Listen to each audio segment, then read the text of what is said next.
Welcome back to the channel. This is the Action Figure Grader, and today we're going to take a look again at some vintage mint on card action figures. We got a die-cast mint on card. Most of these are auction. I do have a few buy it now situations that I wanted to include. Also, I needed to say thank you to Jason Conway. He recently became a Patreon supporter, so thank you, Jason, for signing up again as a Patreon supporter. All right, let's go ahead and dig in. Pretty interesting sales here.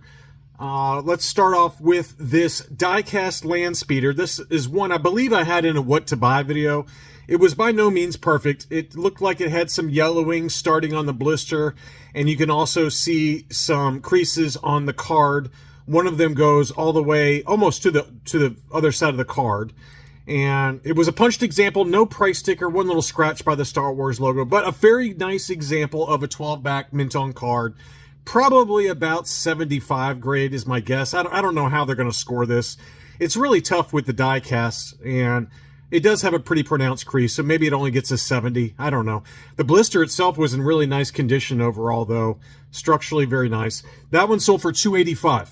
Which I thought was a pretty good deal, just given what some of these 12-backs in high grade can go for. We've seen a few examples that CIB/AFA has sold in auctions, and we're talking $600, $700, $800 sometimes for these, if not higher. So I thought that was a pretty decent deal for one. That was kind of a little bit more budget friendly. You can see the crease right there also. So probably a 70 would be my guess because of those creases. Next up was a Death Star droid. This was a 20-back with the Boba Fett offer on the front, and I don't know which one this is. Let's see if it's got some photos of the back here. There's the back. Looks like the 20-back G is my guess there. And but you know, pretty good example. This one also did have some creases on the front of the card at the very top there. Very faint though. This is probably a 75 plus, maybe at low 80 if you're lucky, but I have a feeling that those two spider veins would probably hold it back to a 75. Very nice example. Crystal clear blister in really good shape. That one sold for $440. It feels to me like 20 and 21 backs are coming back down a little bit in price. I don't know how you feel about that, but even higher grade examples, you know, for a while they were over $1,000 consistently. Now it seems like they very rarely go over that, and it's more like $600 to $800 at the, top end. I just ate some beans. You don't want to be around me today. It's gonna get really ugly over here. I also did have another Diet Dr. Pepper. Why does that make you burp so much? I don't understand it. I love the way it tastes, but man, it really makes you burp. Here was a fairly low grade die-cast Slave 1, yellow blister, AFA 60. So there's the label on that one. Archival case, 50 for the card, blister 85, vehicle 80. So I don't know why this one got the 50 score. There it is. You can see a crease right there on the card. So maybe my estimate for the grade on this one is too high. I was thinking 70, but this one got a 50 for the card, which seems really harsh to me. I don't know why this thing got the 50 score. I mean, it does have a crease, don't get me wrong, right there. Otherwise, I don't really see much wrong with the card. So there's another crease down there, but man, that's 50 is really low for the card score.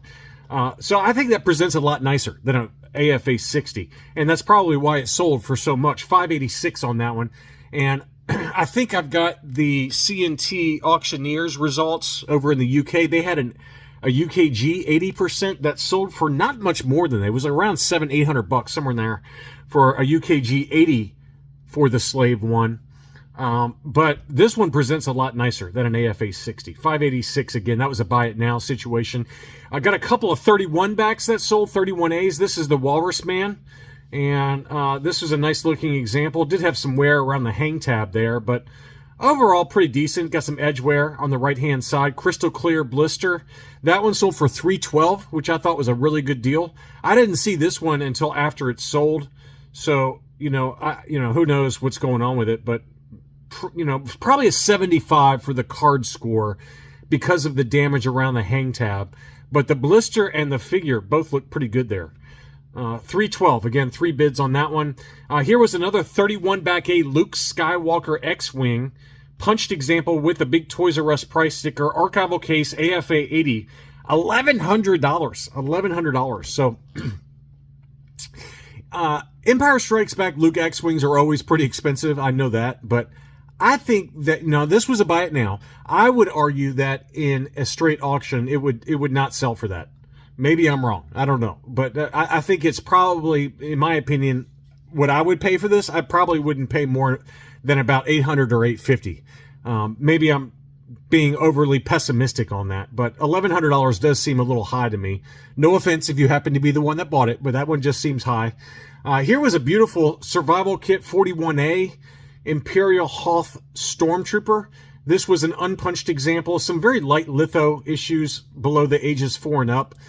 I would guess this is an overall 80. Very, very clean. Maybe a 75 plus, because it does have some scuffs on the back. You can see some scuffing there by Han Solo Bespin. I don't know, maybe a 75, 80, 85, somewhere in that ballpark.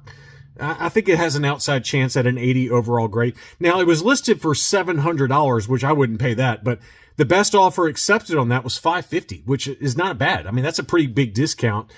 I think it's worth that to me. I think that's not a bad price at all. At $550 for this one, unpunched, no price sticker, 41A, clear blister, pretty nice example overall. Next up was a 45-back Star Wars display arena, AFA 80. Now, it was a yellowed blister for Obi-Wan Kenobi, but it was a punched example, AFA 80, yellowed blister. That one sold on one bid for $710. $710 on that, $12.50 shipping. So there you go. Again, Ben Kenobis are always pretty pricey on the ESB cardbacks in high grade, but one bid did take that home. Next up was a very tough to find 47-back free 4-LOM offer. I believe we saw one that was sold by Lee's Toy Review, and it sold for a boatload. I don't remember the exact number. It was very mint. It was kind of like 80 plus, 85 grade, unpunched, no price sticker. It was very, very nice. Now, this one did have a Toys R Us price sticker, and you can see some wear around the hang tab. So this was by no means mint, but still very nice. I think it's a clear blister as well. I mean, if it's yellowed, it's very faintly yellowed. I would guess this is probably like a 75 just because of the damage around the hang tab. It was listed for $3,600. The best offer accepted on that was $2,900. So $2,900 on that one. Beautiful example.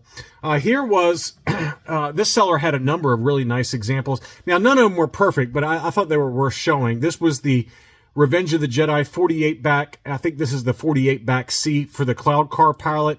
You can see some obvious wear around the hang tab there, along with a price sticker in the upper right. This one sold in an auction. Crystal clear blister, though. Very nice. $293 on that one. That seems about right. I bought this one ungraded. I think it got a CAS 80, and I paid around $375. But again, that was like at least 3 years ago, is my guess. So I think that, in the current environment, that's probably about right for like a 75 grade. Next up, he also had an AFA 85 yellowed blister 65 back B Chewbacca. Very, very nice. High grade example. No price sticker, unpunched. So AFA 85. Again, it's yellow blister, but, it's about as high as you can get in terms of, grade. And that one sold for $572. I would be curious as to know what this one would sell for if it was a clear blister. I would guess probably $800, somewhere in that ballpark. Just tough to find that one in a clear blister, but that's not the alternate image Rockstar Chewbacca, but still a very nice example. He also had a Barada, very light yellowing on this one. Toys R Us price sticker, kind of semi-unpunched there. You can see the punch is kind of still hanging on. Keep me hanging on. Ooh. And here's the back of the card. And probably, I would guess this is probably a 75 plus. It's got some edge wear to it. Maybe, a low 80, but it's got a ding as well. So I think 75 is probably about right. You can see the ding on the blister there in the upper right-hand corner. So 75 at best. 260 on that one, which isn't bad. I mean, that's pretty good for a mint on card. Last 17 Barada. This was a really rough-shaped Luke Skywalker Stormtrooper. I was just curious to see what it would go for, so I put it on my watch list. It still sold for $522. So you can see this is probably like an AFA 40 or 50, but again, it's mint on card. It might even have a crack in the blister. Yeah, you can see the crack to the blister there. So again, a very budget-friendly example. If you're trying to put together a Power of the Force mint on card run and you don't want to spend $2,000 on very minty example for the Luke Stormtrooper. This is a good option. So $522 on that one. This was the Han Solo in carbonite. Again, kind of rough, but just wanted to give you guys some budget-friendly options that, not everything has to be graded. You can slap this in an acrylic case, and I think it would be a very nice example for your wall. $406 on that one, Han Solo in carbonite. And here was Ben Kenobi on the Power of the Force card. Again, a big crease by the hang tab, but it was unpunched, no price sticker. That one sold still for $449 and change, 20 bids on that one. So that one had a lot of action on it. Probably about 75 grade, looking at the photos there. So very friendly, budget-friendly items. Here was the Lando Calrissian. Now, we just talked about the AFA 85 Plus that sold from CIB in an auction for like $1,500. Big number on that one. And this one sold for $382. So that just shows you condition is everything. This is, I would guess, a 75, maybe a 70, because if that crease above the hang tab is torn all the way through, then yeah, it looks like it has torn all the way through. So this is probably at best a 70 because of that tear, which is unfortunate because, again, it presents really nicely. And again, all of these items, there were issues with pretty much all of them, except for that Chewbacca 65 back. So again, very nice to put in like one of those sliding acrylic cases. And on that note, before I forget, Tom Hogan over at Case Shells just got in a big batch of them. And they are the new design that have the rails going all the way up the sides and all the way around it. So it's like, rails all the way around it. So if you have a mint-on card that has a little bit of bowing to it, it's perfect for that because you can flatten it out, right? Once you get it in there, it'll kind of help flatten it out for presentation purposes. Caseshells@yahoo.com. Caseshells@yahoo.com in case you want to order them directly from Tom Hogan. He's a Patreon member, trusted guy. I just bought a comic from him. It arrived safe and sound. And I can't recommend his new cases. They're kind of like the new generation of cases that he just got in. He's got a bunch of them for sale. And if you deal with him directly, you can pay PayPal, goods and services still, but it's still going to be cheaper than if you buy them on eBay. So caseshells@yahoo.com in case anyone has any interest there. Next up was a Luke Skywalker on the Power of the Force card. Blister only had very faint yellowing to it. It looks like it had a soft crease by the hang tab there, but this is a beautiful example. Now, it was listed for $1,500, which I was like, whoa, a little high. That's not a price I'd pay. But this, again, shows you that no matter what they have it listed at, you can always make an offer to see what they'll take for it. And the best offer accepted on this was $1,000, which I think is a little bit closer to market. Even $1,000 may be a little high, just given the kind of edge wear and things like that. There's a close-up there. It's got some litho issues and a crease, but, probably a 75 for this one. I wouldn't pay $1,000, but, somebody did, and that's what it sold for. The blister looked really nice, in all fairness. It was not nearly as yellowed as some of these can get. But that one did sell for $1,000. So someone took about, the seller took off about 30%, 33% off that one. Here was a CAS 80 Plus, and this was the 65 back C Emperor offer for Boba Fett. Now, I did send this out to Patreon supporters, but I said, hey, it's got a Wookiee hair inside. Now, I can't tell there. It looks like the Wookiee hair is inside the blister. So I don't know how that happened, other than somebody with long hair was working on this one originally in the factory. I don't know, but these are all made in Hong Kong, and or it could have just somehow gotten in there over time before it was graded. So I don't know, but that is a big hair to have inside there. And in all fairness, the seller did disclose it.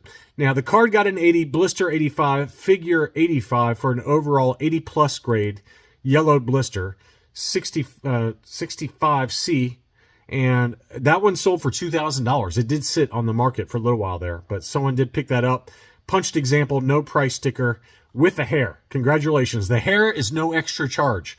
Next up was a 79 back B with the Anakin offer for the Stormtrooper. This was graded CAS 85 plus, straight 85s for the subscore, unpunched example, and it also did have the SKU sticker in the upper left. You can see that there. And all that is that when they were switching over to different SKUs, the Kenner factories just slapped this sticker over the old SKU with the new SKU sticker. So I've got one of those for the AT-AT driver on it. I think it's I can't remember, 77 back maybe. But this is the 79 back B Stormtrooper, and that one did sell in a buy it now situation for $450. Here was a Yoda on the Power of the Force card back. Very, very pricey card back in high grade. This one was not in high grade. Now, the card was in good shape, but you can see there the blister had been crunched, unfortunately. And so that one did sell for $12.50. In higher grade, you know, $3 to $4 grand easily, if not more than that. I mean, you know, I've seen them sell for more than that. But this blister was pretty crunched up there. So that one held the price down a little bit at $12.50. Finally, we had a Kenner Canada version of the Droids Kia Mall. And, you know, this one had a lot of edge wear to it, probably at best a 75 grade. That one still did sell for $325. But you can see there in the upper left, it had quite a bit of edge wear all the way around the card. I think it gets a 75 plus, somewhere in that ballpark. But this is the French-Canadian version with the French language on the front as well as the back. La Guerre des Étoiles. $325. Took that home in a buy it now. Anyway, I hope you enjoyed this look at recent Mint on Card sales. Thank you, as always, for watching. Please leave me a like, and I'll be back soon.